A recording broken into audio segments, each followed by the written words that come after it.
नबी पाक सल्लल्लाहु ताला अलैहि वसल्लम ने फरमाया कि नमाज मेरी आंखों की ठंडक है। माजरत कारी साहब, मैं आपकी बात काट रहा हूँ, लेकिन एक बात बताएं, आप हमें नमाज की तलकीन कर रहे हैं, आपके बच्चे नमाज पढ़ने क्यों नहीं आते? जी कारी साहब, आपके बच्चे तो बस जुम्मे का जुम्मे नजर आते हैं। हाँ जी कारी साहब, पहले अपने बच्चों को नमाज की तलकीन करें, फिर हमें दर्स दीजिएगा।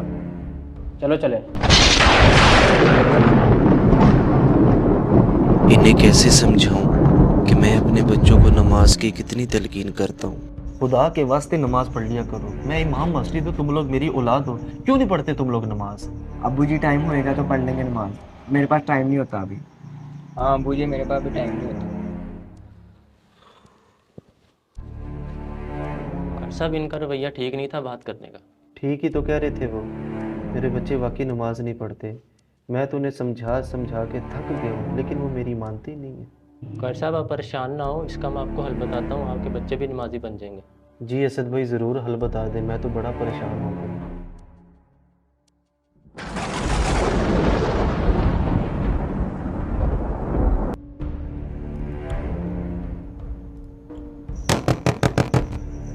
उमर, देखना बाहर कौन आया। अच्छा देखता हूँ। उमर, अभी आपके घर सांप जाता देखा मैंने। अब्बू जी, हमारे घर में सांप घुसाया यहीं कहीं होना है। मुझे सांप से बहुत डर लगता है। सांप किधर है सांप? तुम्हें किसने बताया हमारे घर में सांप है? अब्बू जी, असद भाई ने हमारे घर सांप जाते हुए देखा है। अब क्या होएगा? मेरे बेटो सो जाओ, कुछ नहीं होता, मैं बैठा हूँ, सो जाओ आप लोग आराम से। नहीं अब्बू जी, सांप घर में है, मैं कैसे सो जाऊं? हाँ अब्बू जी, ये ठीक कह रहे हैं, हमें ऐसे नींद नहीं आएगी। चलो ठीक है, जागो तुम लोग, मैं तो सोने लगा हूं, क्योंकि मैंने सुबह नमाज भी पढ़ानी है।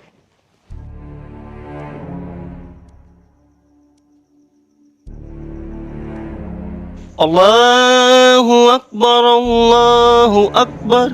अजान, फजर का टाइम हो गया है। जाग रहे तुम लोग? चलो मैं नमाज पढ़ने जा रहा हूँ फिर। नहीं अब्बू जी, हमें भी साथ ले जाए, हमने घर में अकेले नहीं रहना। अच्छा, आ जाओ फिर तुम लोग।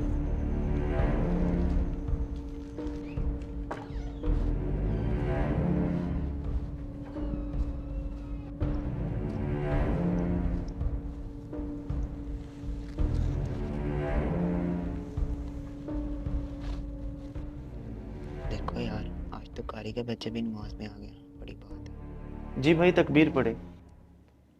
समी अल्लाहु लिमन हमिदा, अल्लाहु अकबर,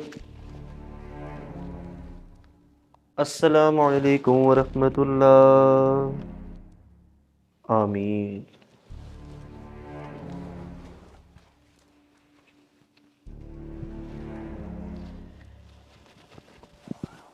मेरे बच्चों, सच्ची बताना, नमाज पढ़ के कैसा लगा? अब्बू जी सच पूछे तो मुझे ज़िंदगी में इतना सुकून नहीं मिला जितना आज नमाज पढ़ के मिल गया। और अहमद बेटा, आप बताएं, नमाज पढ़ के कैसा लगा?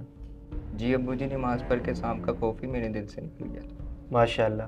अब मैं आपको कुछ बताऊं, घर में कोई सांप नहीं था, ये सब मेरी हिकमत थी आपको नमाज की तरफ राग़िब करने के लिए। मेरे बच्चों, वो तो दुनियावी सांप था जिसके खौफ ने आपको सारी रात नहीं सोने दिया।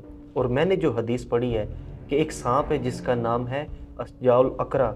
नबी पाक सल्लल्लाहु ताला अलैहि वसल्लम का फरमान निशान का खुलासा है कि जिस बंदे ने फजर की नमाज कज़ा की, उस बंदे को फजर से लेकर ज़ोहर तक वो सांप डसेगा। और जिसने ज़ोहर कज़ा की, ज़ोहर से असर, जिसने असर कज़ा की, असर से लेकर मगरिब, और जिसने मगरिब कज़ा की, मगरिब से लेकर इशा तक वो सांप उसको डसेगा। और हदीस पाक का खुलासा ये है कि वो सांप जब एक ज़रब लगाएगा तो मुर्दा 70 हाथ तक ज़मीन में धंस जाएगा। सोचो, अगर हमने एक भी नमाज कज़ा की, अगर थोड़ी देर के लिए हम पर वो सांप मुसल्लत कर लिया गया, तो हम कब्र में कैसे रहेंगे, हमारा क्या हाल होगा। शेख अब्दुल कादिर जिलानी रहमतुल्लाह ताला अलैह फरमाते हैं कि बेनमाजी को मुसलमानों के कब्रिस्तान में दफन ना करो। और एक किताब में मैंने ये भी पढ़ा कि शैतान जो है वो बेनमाजी से दूर भागता है कि कहीं अल्लाह का अजाब इस पर नाजिल हो और कहीं मैं भी लपेट में ना आ जाऊँ। अब्बू जी, आप बिल्कुल ठीक कह रहे हैं, आज के बाद हम कोई नमाज कज़ा नहीं करेंगे। नबी पाक सल्लल्लाहु ताला अलैहि वसल्लम ने इरशाद फरमाया कि नमाज मोमिन की मेराज है।